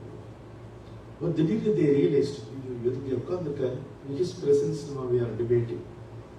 அதை டைவர்ட் பண்றதுக்காக அவங்க வந்து ரமண மகர்ஷி பார்த்து கேட்கிறாங்க, பகவான் நீங்க சொல்லுங்க எது சரி அப்படின்னு. ஒரு பதில் தான் சொல், அம்மாடி நான் இதெல்லாம் படிக்கவே இல்லைப்பா அப்படின்னு. அதுக்கப்புறம் அவர் பழனிசாமி வந்து படிச்சு காட்டும் பொழுது, ஓ இதுதான் போட்டிருக்காது அப்படின்னு. இங்க அவருக்கு ஏற்பட்ட அனுபவங்கள் வந்து நம்ம சாஸ்திரத்தில் எழுதப்பட்டிருக்கு. தஸ்யா சிகாய மத்தியே பரமாத்மா விவஸ்தித்தன் பொழுது, ஓ இந்த அங்குஷ்ட மாத்திர புருஷன் சொல்றாளே அது இதுதான் போட்டிருக்கு, நான் விருப்பாட்சி தொகையில் இருக்கும்போது அனுபவிச்சுங்க அதுவோ அப்படின்னு நினைச்சுக்கிறாரு. ஸோ எல்லாமே அவருடைய அனுபவத்துக்கு விளக்கமாகத்தான் அவருக்கு சாஸ்திரங்கள் உண்டு. அப்படி இருந்துட்டோம்னா நமக்கு சௌரியமாகும். ஏன்னா இருக்கிறதுலேயே கடப்பதற்கு மிகவும் கஷ்டமானது சாஸ்திர வாசனை. படிச்சோம் அப்படிங்கிறது அதை தாண்டி ஒருத்தர் வர்றீங்களே, வந்து அவர் ஏதாவது ஒரு விஷயத்த சொல்ல ஆரம்பிக்கும் பொழுது தெரியுமே எனக்கு அபிராமி இந்த 33வது பாட்டு நம்ம பார்த்துருக்கேன். கேளுங்க, ஒருத்தர் சொல்றாரு, பெரிய மனசு பண்ணி சொல்றேன்னு மாற்றம். அப்ப அவர் ஏதாவது இன்னொன்னு சொன்ன, இல்லையே அப்படி இல்லையே அதுல அப்படின்னு இருப்பான். இது என்னன்னா, நான் சொல்றது ஒரு பெரியவர் வந்து சொல்லும் போது மட்டும் இல்லை, பகவானே வந்து சொல்லும் போதும் நம்முடைய ரியாக்ஷன் தான். அதுக்கு பேர் தான் சாஸ்திர வாசம். அதை கடக்கிறது ரொம்ப சிரமம். எல்லாத்தையும் விட்டுட்டு கையை தட்டுட்டு உள்ள போய் உள்ள திரும்பும். பெரிய சர்ச் லைட் வச்சிருக்கோம்ல, டார்ச் எல்லாரையும் போட்டு பார்க்குறோம்ல, இவ்வளவுதான் அவன் அவ்வளவுதான், இவனுக்கு இத்தனை மார்க்கு அவளுக்கு இத்தனை மார்க்குன்னு போடுறோம்ல, ஒரு வாட்டி அட்லீஸ்ட் பை ஆக்சிடென்ட் அது இப்படி திரும்பட்டுமே. ஐயோ எப்படி இருக்கு தெரியுமா, இதை விட கோமாளி, இதை விட முட்டாள், இதை விட அயோக்கிய நீங்க பார்த்துருக்கே முடியாத மாதிரி. ஆனா அதுல ஒரு மிகப்பெரிய நன்மை என்னன்னு கேட்டீங்கன்னா, ஒரு அறிவு உடனே வரும். படிச்சு வராத அறிவு, பழகி வராத அறிவு பட்டுத்தான் வரும். எப்படி வரும் அப்படின்னு கேட்டீங்கன்னா, நான் வந்து எதெல்லாம் வெளியில பாக்குறேனோ அது எனக்குள்ளதான் இருக்குன்றது புரியும். எதையெல்லாம் அவலம், எதையெல்லாம் இந்த அழகு இல்லை என்று நான் கண்டித்தேனோ அதான் எல்லாமே இங்கேதான் இருக்கு, இங்கேதான் தாட் அப்படின்னு ரொம்ப லாஃப்டியா இருக்கிற தாட், அதுவும் நமக்குள்ளே இதான். இதுல எதை நான் சூஸ் பண்றது? இது ரெண்டுமே ஓடுதே எப்படி? இது என்ன யந்திரம், இது என்ன தந்திரம், இது எப்படி அப்ப உள்ள போயிட்டீங்களா, உள்ள போயிட்டீங்களா, அந்த கேள்வி வரும் பொழுது நான் யாரியா அப்படிங்கிறது உள்ள போயிட்டேன். அதனால அந்த ஒரு சின்ன சின்ன செயலியும் அவேர்னஸோட பண்ணும்போது உள்ள போயிடும். அம்மா சாப்பாடு ஊட்டும் பொழுது பார்த்துருக்கீங்களா, இன்னைக்கு நான் பார்க்குறேன், இந்த மாடர்ன் மதர்ஸும் சரி, நான் பார்த்த இந்த எழுந்து படிக்க தெரியாத பாட்டிமார் அத்தம்மார் அந்த காலத்துலையும் சரி, அவங்க சாப்பாடு ஊட்டும் போது அந்த டெக்னிக் மாறவே இல்லை, ஸ்ட்ராட்டஜி மாறவே இல்லை, ஸ்டோரிஸ் தான் கொஞ்சம் மாறி இருக்கு, நடப்பு முறை தான் கொஞ்சம் மாறி இருக்கு. அவ இங்க பேசிட்டு இருப்பா, அங்க பேசிட்டு இருப்பா, எவ்வளவாய் சாப்பிட்டான்றதுலயே அம்மாவுக்கு புரியாது. பார்த்துருக்கீங்களா நீங்க? ஒரு அம்மா வந்து டென்ஷனா இருக்கிற டைம் நான் பார்த்தது வந்து குழந்தைக்கு சோறு ஊட்டும் போதுதான். என் குழந்தை சரியா சாப்பிடல, என் குழந்தை சரியா சாப்பிடல, டாக்டர்லாம் இப்ப வந்து சொல்றாரு, அதுக்கு என்ன வேணுமோ அதை அவ்வளவுதான் சாப்பிடணும், நீ வந்து எதுவும் பாதம் சொல்றாங்க. அந்த சாஸ்திரம் ஆம்லெட் சொன்னீங்கன்னா கேட்டுப்பான், எதையும் கேட்டுப்பான், அவ்வளவுதான் அவனுக்கு. அம்மாவை இருந்து பார்த்தாதான் தெரியும், அவனுக்கு இதெல்லாம் ஒத்துக்க முடியாது. அது மாதிரி அம்மாவுடைய அந்த ஈடுபாடு, பால் நினைந்து ஊட்டும் தாயினும் சால பரிந்து நீ பாதியேனுடைய ஊனினை உருக்கி உள்ளோடைய பெருக்கி உலப்பிலா ஆனந்தமாய தேனினை சொரிந்து புறம் தெரிந்த செல்வமே சிவபெருமானே, யாமுனை தொடர்ந்து சிக்கன பிடித்தேன் எங்கெழுந்து அருளுவதி. இவன் எப்படி போக முடியும், எங்க போக முடியும்? You cannot free yourself from my clutches அப்படிங்கிறார் மாணிக்கவாசகர். நான் நியாயமா பார்த்தா அவர் சொல்றது ஒரு பொய். தப்பா நினைக்கிறீங்க, நல்ல அர்த்தத்துல தான் சொல்றேன். யாருனை தொடர்ந்து எங்க இவருக்கு தொடர்ந்தாரு? கோயிலுக்குள்ள நுழைய போறாரு, குருந்த மரத்தடியில் சிவபெருமான் சீடர்கள் இங்க வாப்பான்னு கூப்பிட்டார், போச்சு, வாழ்க்கையே மாறி போச்சு. இவருங்க தொடர்ந்து போய் தேடி கண்டுபிடிச்சாரு. என்னன்னு கேட்டீங்கன்னா, நம்ம எல்லாருக்குமே முதல்ல நிகழக்கூடிய அனுபவம் என்னன்னு கேட்டீங்கன்னா ஈஸ்வர தரிசனம் தான். ஈஸ்வர தரிசனம் தான் நம்ம எல்லாருக்கும். எங்க நடக்கிறது? சாக்கிய யோகத்துல சொல்றார், அம்மாவுடைய கர்ப்பத்துல குழந்தை இருக்கும் பொழுது அதுக்கு உணர்வு வரணும். எந்த குழந்தையா இருந்தாலும் சரி, அது சுகபிரம்மமான இருக்க வேண்டியது, எல்லா மாதிரி மூடனா இருந்தாலும் சரி, அதுக்கு ஒரு எண்ணம் தோணுதான், இங்கே வந்து சிக்கிட்டு இருக்கணும், இது நாம இருக்க வேண்டிய இடம் இல்லையே அப்படின்னு அந்த அந்த அந்த ஜீவனுக்கு ஒரு உணர்வு வரணும். அப்போ அது வந்து அவர் வர கடவுளுடைய ஒளி அங்க வரலாம், வந்து சோகம் அப்படின்னும் அந்த மந்திரத்தை சொல்றாரு. சோகம் சோகம் நானே அவன் அல்லவா, நான் இதுக்கு இங்க இருக்கேன், அவன் அல்லவா நான். சரி பகவான், இனிமே ஒண்ணு நான் மறக்கவே மாட்டேன், ஒன்னும் நான் கெட்டியா பிடிச்சுப்பேன். இப்படின்னு தான் ஒவ்வொரு ஜீவனும் அம்மாவுடைய கர்ப்பத்தில் இருக்கும்போது சொல்றோம். அதுக்கப்புறம் என்ன ஆகுறது? சோகம் சோகம் சொல்லிட்டே இருக்குது. கர்ப்பத்தை விட்டு வெளியில வரும்பொழுது இந்த பிரபஞ்சத்தினுடைய காற்று அதனுடைய உச்சி மண்டையை தொடும்போது மொத்தமும் மறந்து போய் கோகம் கோகம், நான் யார் கேட்க ஆரம்பிச்சு. ஏன் குழந்தை அழகுன்னா கிள்ளி லேசா ஒரு தட்டு தட்டி அழ வைப்பாங்க தெரியுமா? இப்ப இருக்கிற தாய்மார்கள் கொண்டு போட்டுருவாங்க. பட் அப்போ அப்படிதான், அழலைன்னா எது தப்பாயிடுமோ அப்படின்ட்டு. So soham becomes koham. आने से पहले माँ के गर्भ में सोहम सोहम रहता है. ये हिंदी मौसमाना बोलते. आने से पहले माँ के गर्भ में सोहम सोहम रहता है. आने के बाद भूल जाने के बाद कोहम कोहम कहता है. आने से पहले माँ के गर्भ में सोहम सोहम रहता है. सोहम सोहम रहता है. निस दिन तो नहीं, खुशी कुछ भी नहीं, ज्वाल में जल में रहता है. निस दिन तो नहीं, खुशी कुछ भी नहीं, ज्वाल में जल में रहता है. नहीं कोई सुनता ना कह सकता, जग बिन तन मन दुखता है. अपनी कहानी पूर्व पुरानी याद वो तड़पा जाता है. सागर में वो मछली के जैसे दिख बिन दुख में रोता है. हंस कर ईश्वर शिश पर आकर सोहम सोहम कहता है. विचलित जग में शिश फिर आकर कोहम कोहम कहता है. आने से पहले माँ के गर्भ में सोहम सोहम रहता है. सोहम सोहम रहता है. हे परमात्मा हे मेरा वादा, अब से मैं तेरा सेवक हूँ. प्राण मन के नाम. हे परमात्मा ये मेरा वादा, अब से मैं तेरा सेवक हूँ.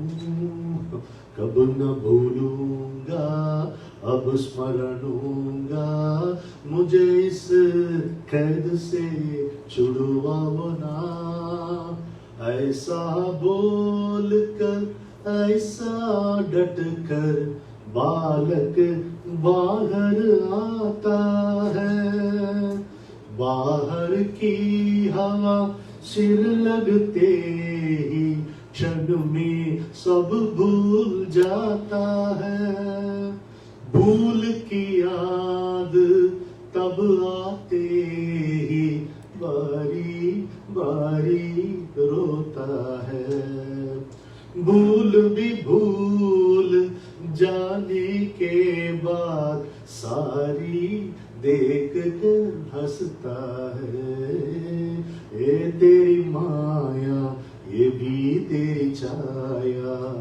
इसमें सबको तू लाया, ये तेरी माया ये भी तेरी छाया, इसमें सबको तू लाया, ए मेरे बाबा शरण में लाए, ए मेरे बाबा शरण में लाए, को हम सोहम हो जाए, सबको को हम सोहम हो जाए, सबको को हम सोहम हो जाए। அப்படி கை தட்டினா நான் தண்ணி குடிச்சுக்கலாம்.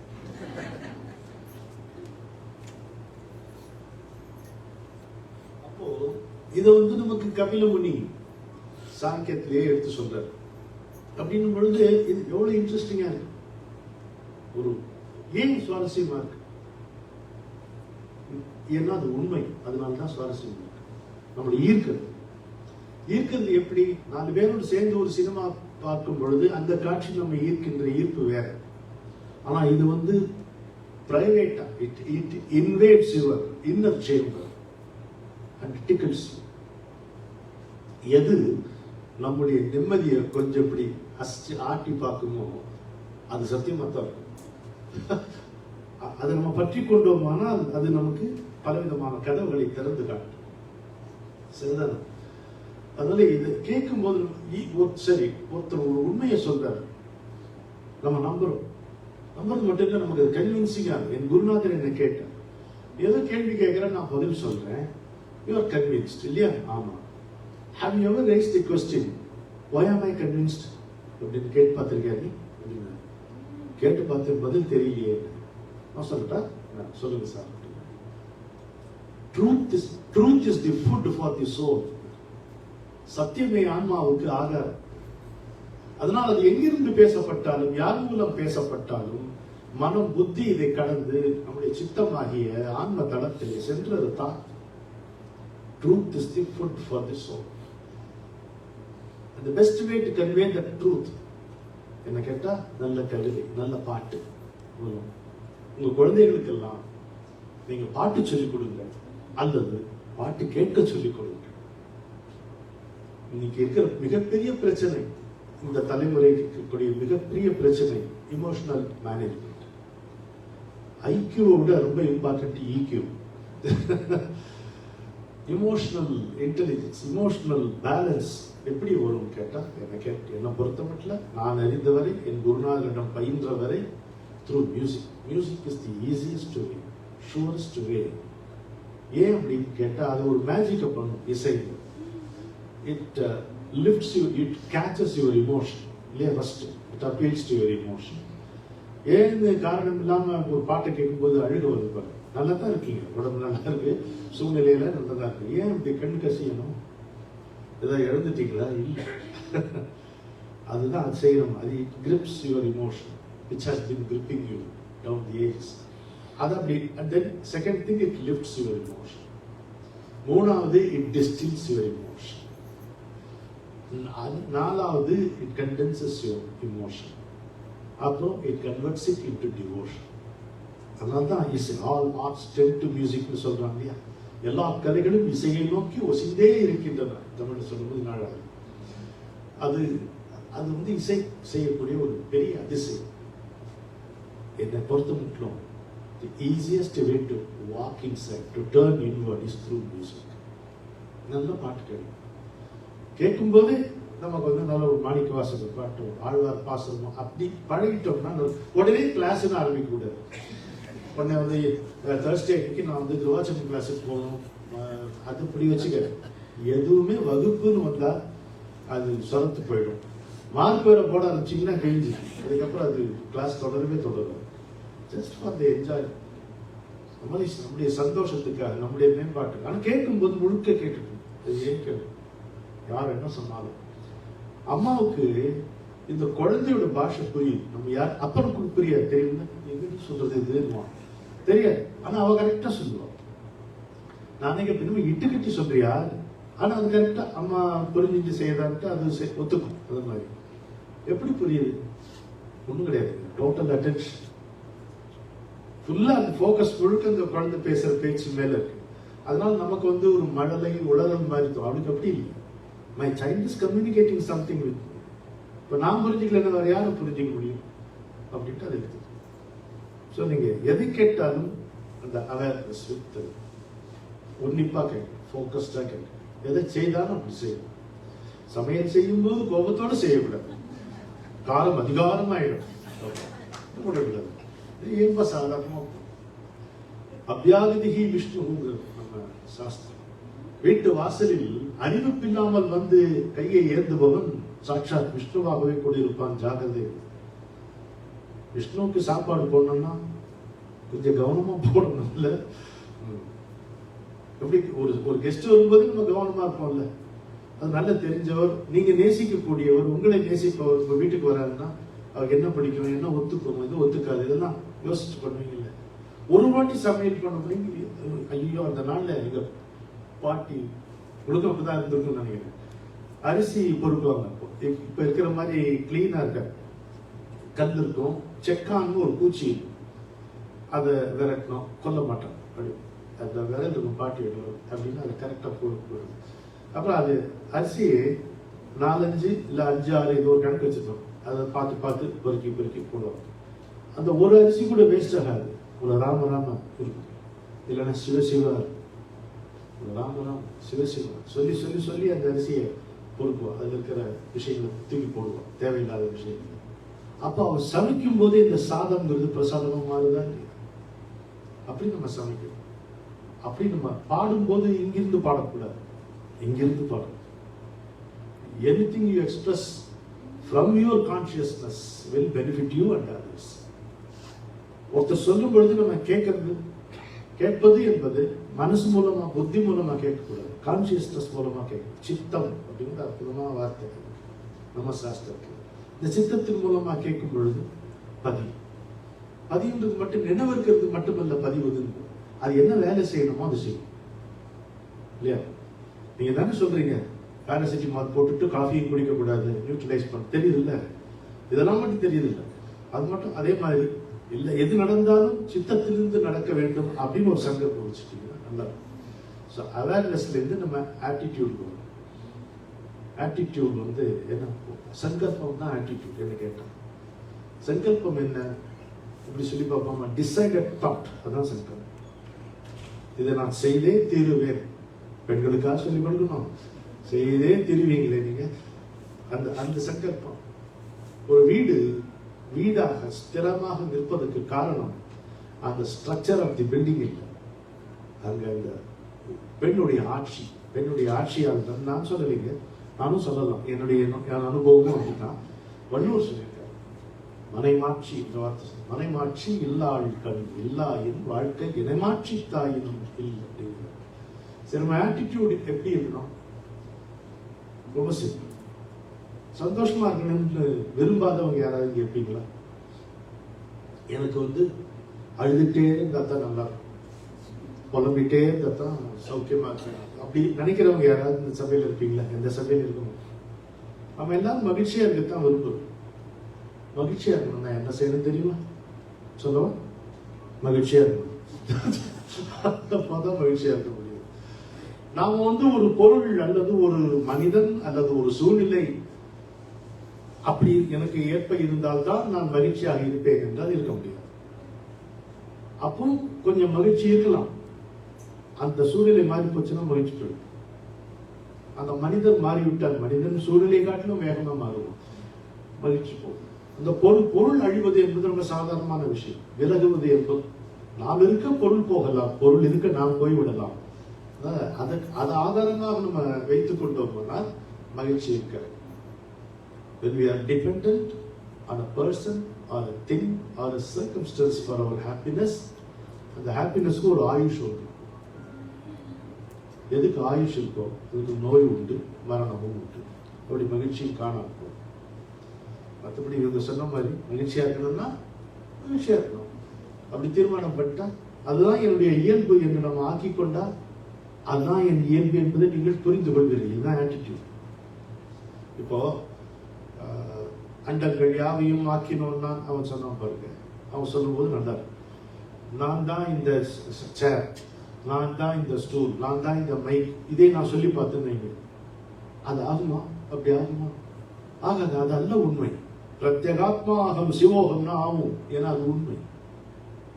Truth is realised by assuming it because it is true. புரிஞ்சுக்கங்க. Truth is realised by assuming it because it is true. நான் இந்த சேர், நான் இந்த ஸ்டூலுங்கிறது உண்மை அல்ல. அதனால அது ஒருபோதும் உண்மையாகாது. நானே அவன், அவனே நான் என்பது மகா சத்தியம். அது நம்ம நம்பினோம். நான் எதை நம்புகிறோமோ அதுவே அறிவாக மாறும். எதை அறிவு என்று கொள்ளுகிறோமோ அது அனுபவமாக மாறும். எது நமக்கு அனுபவமாக நிலைக்கிறதோ அது நம் அனுபூதியாக மாறும். அனுபவம் என்ற சொல்லுக்கு தொடர்ந்து இருப்பது என்று பொருள். உங்களை தொடர்ந்து இருக்க வேண்டியது கவலையா அல்லது கடவுளா என்பதை நீங்கள் முடிவு செய்து. அப்ப அனுபூதி, ஒரு உண்மையை அனுபவித்தல் என்பது அனுபவம். அந்த உண்மையாகவே ஆகுதல் என்பது அனுபூதி. அதான் கந்தர் அனுபூதி.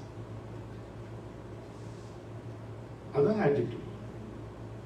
அதை வச்சு அவேர்னஸ் ஆச்சு, ஆட்டிடியூட் ஆச்சு. மூணாவது ஆக்ஷன். செயல்படுத்தினாதான் வரும். இப்ப நான் கடவுள், என்னுள் கடவுள் இருக்கிறார் அப்படின்னா உங்களுக்குள் வேற யாராவது இருப்பாங்க? கடவுள் தான் இல்லையா? என்னுள் இருக்கும் தெய்வம் தான் உங்களுக்குள்ளும் இருக்கிறது என்பதை நான் உண்மையாக நம்புவேன் என்றால் உங்களிடம் என்னால் பகை கொள்ள முடியும். உங்களிடம் உங்களை தவிர நான் வேறு எதுவும் எதிர்பார்க்க கூடுமா? முடியாது. கடவுள் கிட்ட நாம ஏதாவது கேட்கிற வரைக்கும் அவர் கொடுத்து கொண்டு இருக்கலாம், மறுத்து கொண்டும் இருக்கலாம். ஆனா கடவுளை அடைய முடியாது. God grants you and disappears. அடைய முடியாது. ஆனா உன்னிடம் இருந்து எனக்கு எதுவும் தேவையில்லை உன்னை தவிர என்று நாம் நின்றோமானா நாம் எங்க போக முடியும்? ரவீந்திரநாத் தாகூர் சொல்றார், I want thee, only thee. எனக்கு நீ வேண்டும், நீதான் வேண்டும். வேறு நிலை விரும்பாத, நினைவு அறியாத, மனம் முழுதாக மலர்ந்திருக்கும் அந்த நீ வேண்டும். எனக்கு நீதான் வேண்டும். வயசான ஒருத்தர் எனக்கு இதுக்கு விளக்கம் சொன்னார். கீதாஞ்சலி பாட்டை சொல்லி மறக்க முடியாது. யாரோ இங்கிருந்தோ வந்து ஒரு உபதேசம் மாதிரி சொல்லிட்டு போயிடலாம். 50-60 வருஷம் ஆனதுக்கு அப்புறம் கூட அது கூட துணையா அவர் சொன்னாரு, அம்மாவும் குழந்தையும் ஒரு எக்ஸிபிஷன் பார்க்கலாம் அப்படின்ட்டு போறேன். போனோன்னு நான் சொல்றது எங்க ஊர்ல அந்த நாள்ல நடந்த எக்ஸிபிஷன். அது இப்ப என்ன ஃபேர்னு பேர் இல்லையா அதுக்கு, அங்க எக்ஸிபிஷன் தான் பேருப்பா. அது கூட்டு போனோடனே அப்ப ராட்டினம் வரும். அப்ப இந்த ஜெயிண்ட் வீல் கூட வரல, ராட்டினம் வருது. அம்மா அம்மா அம்மா ராட்டினவா தெரியாது. அந்த ராட்டினம் அப்புறம் அங்க பார்த்தோம்னா அந்த பஞ்சு மிட்டாய் வேணும், பஞ்சு மிட்டாய் வேணும் அப்படின்னு. ஒரு பஞ்சு மிட்டாய் முழுசா சாப்பிட்ட குழந்தை வரலாறுலயே கிடையாது. ஆனால் வாங்கி மேலே இதெல்லாம் பூசி அது ஈஸியா தூக்கி போட்டு எல்லாம் பட்டா வாங்கி கொடுத்துருவோம். அப்புறம் இந்த பரிசல் மாதிரி ஒரு அப்பளம் வந்து பார்த்துருக்கீங்களா? எந்த ரூட் ஆயில போடுவான்னு தெரியாது, பெருசா அது அம்மா வந்து அப்படி சரி வச்சுக்கோ, அதுக்கு வச்சுக்கோ கொடுப்போம், ஜாலியா இருக்கும். அதுக்கு தானே வந்த குழந்தை என்ன என்ஜாய் பண்ண அம்மா கூட்டிட்டு எங்க அம்மா அப்படிதான் பண்ணாங்க.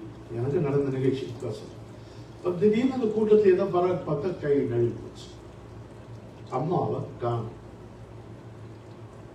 எவ்வளவு அழுக ஆரம்பிச்சோம் பாருங்க. நம்ம அப்பா மொத்த எக்ஸிபிஷன் கண்டிப்பா போச்சு. ஐயோ அம்மா அப்படின்னு ஸ்கூலுக்கு போகும்போது எப்படி கொய்யோ முறையோன்னு அழுவேணும், அதே மாதிரி இது தொலைஞ்சு போனோம்னு அழு. பார்த்தோன்னு போலீஸ்காரன் தெரிஞ்சுக்கிறான் இது ஒரு பாவம் அம்மா கை தவறி விட்டு ஏன்னா ஃபர்ஸ்ட் சமாதானப்படுத்தினா தானே அவன் நான் அம்மா யாரு அப்பா யாரு தெரிஞ்சுக்கணும். டேய் அழகாத பாருங்க நாட்டில் ரெண்டு ரவுண்டு சுத்தலன்னா நான் எனக்கு அம்மா தான் டேய் இந்த கையில ஒண்ணு தர அந்த கையில ஒண்ணு தர ரெண்டு பஞ்சு மிட்டாய் பஞ்சு மிட்டாயம் வேணா ஒண்ணு வேணும் எனக்கு அம்மா தான் வேணும். என்னடா அப்பளம் ரெண்டு அப்பளம் வேணும் அப்பளம் வேணும் எப்படி வேணும் அம்மா தான் அப்படி நீ வேண்டும் எனக்கு நீதான் வேணும். I want nothing from you except you.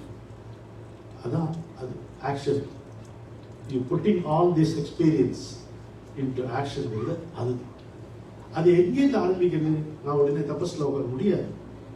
நம்முடைய தவத்தை கலைப்பதற்கு மேலகையா வேண்டும் ஒரு கொசு போகும். நம்மளால உட்கார்ந்து ஒன்றும் பண்ண முடியாது. அப்ப சின்ன சின்ன விஷயங்கள் நம்ம செய்யணும். முந்தையெல்லாம் வீட்டுக்கு வந்த உடனே தண்ணி கொண்டு கொடுப்பாங்க. யோகாசம் ஆமா தண்ணி வேணுமான்னு கேட்க மாட்டாங்க. இதுல அந்த கேட்டகரியில் வராது. வந்தோட தண்ணி கொடுத்தாங்க.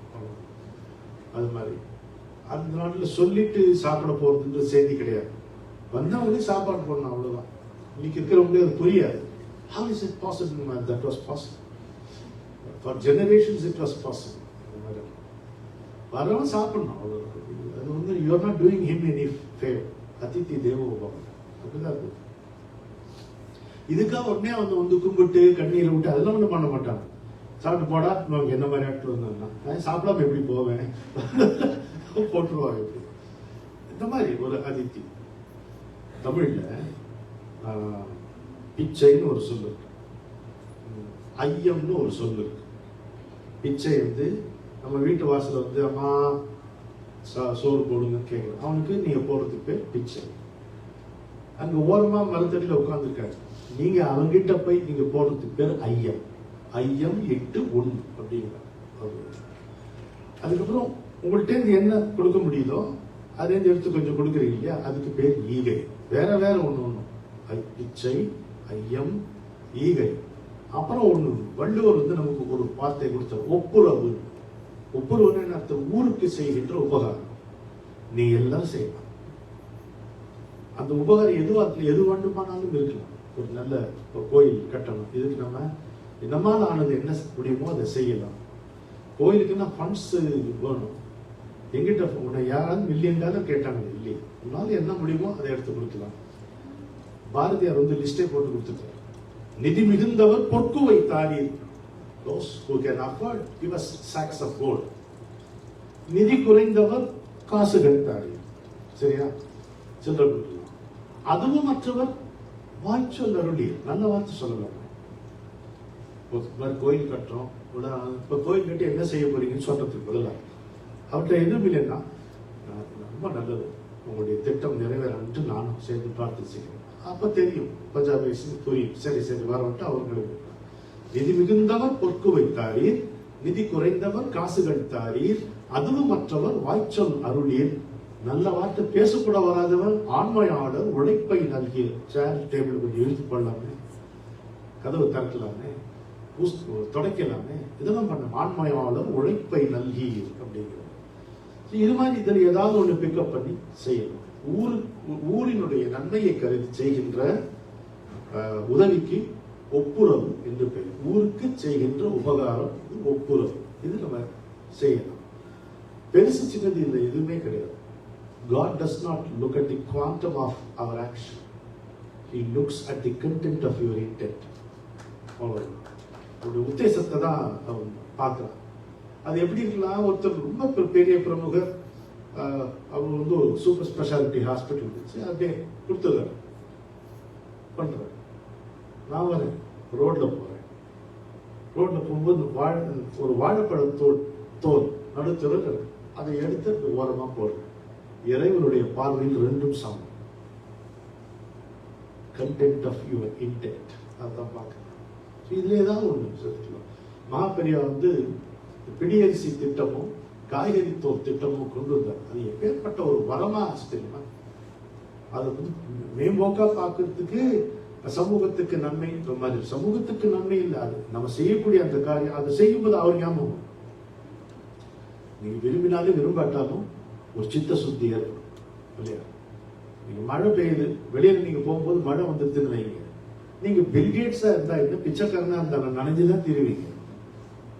அது மாதிரி நல்ல காரியம் நம்ம செய்யும் போது நீங்க விரும்பினாலும் விரும்பாட்டாலும் there is some cleansing takes place in our consciousness. அது மாதிரி சின்ன சின்ன காரியங்களை பற்றி கொண்டால் நம்ம வந்து அது ஆக்ஷன் ஓரியன்டா வச்சுக்கணும். இப்போ நம்ம 3 பார்த்தோம், அவேர்னஸ், ஆட்டிடியூட், ஆக்ஷன். இந்த 3 வச்சு அப்புறம் உங்களுக்கு ஒரு நாளைக்கு இந்த 3 வார்த்தைகள் யார் எனக்கு சொன்னார்கள் உங்களுக்கு சொல்லட்டுமா? என் மனைவி ஃபோன் பண்ணி சொல்லுங்க. அவேர்னஸ், ஆட்டிடியூட், ஆக்ஷன், இதை வச்சு சொல்லேன். இந்த 3 நீங்க செய்ய ஈடுபாட்டோட எதையும் செய்யணும், அர்ப்பணிப்பு உணர்வோடு எதையும் செய்யணும். அர்ப்பணிப்பு உணர்வு தான் ஆட்டிடியூட், ஈடுபாடு தான் அவேர்னஸ். ரெண்டையும் பொருத்தி நம்மளால செய்யக்கூடிய சின்ன சின்ன செயல்கள் இதுதான் ஆக்ஷன். இது உங்களை எங்க கொண்டு போகும் அப்படின்னா, ஒரு நாளைக்கு 2 வேளை நீங்களே உட்காருவீங்க தனியா. See, you must have your time for yourself. ஒரு 10 நிமிஷம் தான் காட்டாங்க ஒரு டைம், நைட் ஒரு டைம். அது வந்து it should be totally your time. நான் சொல்ற விஷயம் பெரிய விஷயம், பெரிய பலன் அது கொடுக்கக்கூடிய ஒரு விஷயம் தான் உங்களுக்கு சொல்றேன். You should be totally your time. வேற யாருக்கும் அங்க அனுமதி இருக்கக்கூடாது. Your spouses, your children, யாருமே அங்க நுழைய கூடாத ஒரு டைம் ஆகும். என்ன செய்யணும்? Observe your self. Do not interfere with the million thoughts. Do not be bothered about the quality or the lack of quality of your thoughts. Do not interfere. Just watch them. அப்ப என்ன ஆகுது தெரியுமா? ஒரு magic. இப்ப நான் இருக்கேன், நீங்க எங்க உட்காந்துருக்கீங்க, நடுவில் ஸ்பேஸ் இருக்கு. உங்க மஸ்கிட்டோஸ் இருக்கு, மெர்சிஃபுல்லி இங்க இல்ல இருக்குன்னு வச்சுக்கோங்க. எனக்கு என் மயிலப்பூர் தான் ஞாபகம். இங்க நான் உட்காந்துருக்கேன், அங்க நீங்க உட்காந்துருக்கீங்க, நடுவில் கொசு வந்துட்டு போகும். Do you see any dent caused in this space by the mosquito? சாத்தியம் இல்லை. அது மாதிரி ஆயிடும் நம்முடைய மனசு. என்னவோ எண்ணங்கள் வந்தாலும் அதை மோதினாலும் அதனால் பாதிக்கப்படாமல் இருக்கக்கூடிய ஒரு சுகம் நமக்கு கிடைக்கும். இதுதான் வந்து ஆன்மீக வாழ்க்கையினுடைய ஒரு திறவுகோலா, ஒரு த்ரெஷோல்டுக்குள்ள நுழைஞ்ச மாதிரி. திருப்பரங்குன்றம் கோயிலுக்கு நீங்க போயிருந்தீங்கன்னா இதை நீங்க உணரலாம். படிப்படிப்படியா இருக்கும். நீங்க எங்கேயோ வாசல் இருப்பீங்க, அங்க கதவு திறந்திருக்கும், உங்களால முருகனை பார்க்க முடியும். இந்த தீபாராதனை தட்ட அர்ச்சகர் ஏந்தும் பொழுது அங்க பக்கத்துல இருக்கிறவன் எப்படி தரிசிப்பானோ அது மாதிரி உங்களாலும் தரிசிக்க முடியும். ஆனால் நீங்க தவம் பண்ணி வேள்விகள் செய்து எய்த முடியாத தரிசனத்தை நீங்கள் இருந்த இடத்தில் இருந்தபடி பார்த்து பரவசம் அடையலாம். The doors of the temple of the Lord are in perfect alignment. அதனால எங்க நீங்க இருந்தாலும் அது திறந்திருக்கும் பொழுது இந்த தெய்வத்தை நம்மால தரிசிக்க முடியும். அதனுடைய நிரூபணம் தான் இது. இந்த மூர்த்திகள் இங்க இருப்பதை தான் நம்ம உள்ள பார்க்கணும். நாம உள்ள திரும்ப வேண்டும் என்பதற்காக வெளியே ஊத்திருப்பதுதான் இந்த தெய்வ புன்னகை. அப்படி நம்ம புரிஞ்சுக்கிட்டோம்னா நம்ம வாழ்க்கை இன்பகரமா. எங்கே எதிர்பார்ப்பு இல்லையோ அங்கே ஏமாற்றத்திற்கு வழியே இல்லை. எங்கே எதிரே இருப்பவர்களுக்குள்ளும் எனக்குள்ளே இருக்கும் இறைவன் தான் இருக்கிறான் என்பது புரிந்து விடுகிறதோ அப்போ உறவு இருக்கும், பகை இருக்காது. சொந்தம் இருக்கும், பந்தம் இருக்காது. நேசம் இருக்கும், பாசம் இருக்காது. எந்த விதத்திலும் நீங்கள் கட்டுப்படுத்தப்படாமல் அதே சமயத்தில் கட்டுக்கோப்போடு வாழக்கூடிய ஒரு சௌபாகியம் நமக்கு கிடைக்கும் என்று சொல்லி இந்த அருமையான வாய்ப்பை எனக்கு நல்கிய அன்பர் சிவனடியார் மகா பெரியவாவுடைய சேவகர் திரு ஐயா அவர்களுக்கு என்னுடைய மனமார்ந்த நன்றியை தெரிவித்துக் கொள்ளுங்கள். ரொம்ப பொறுமையாக அமர்ந்து ஒன்ன பண்ண தெரியாத ஒருத்தர் பேசுறத உட்காந்து கேட்டீங்க. அப்ப நீங்க ஆன்மீக பாதையில் தான் இருக்கீங்க. அதுக்கு மேல என் பாட்டை வேற கேட்டீங்க. உங்களை பராசக்தி காப்பாற்றுவாளா என்று சொல்லி இங்க இருக்கக்கூடிய ஒவ்வொருவருக்கும் நீண்ட ஆயுள், நீடித்த உடல்நலம், நிறைந்த செல்வம், நிலையான புகழ் மற்றும் நிம்மதி இவற்றை பராசக்தி உங்கள் பக்கம் நின்று அருள்வாளாக என்று என்னுடைய குருநாதரையும் என்னுடைய பரமசிவனையும் பராசக்தியை வேண்டிக் கொள்கிறேன்.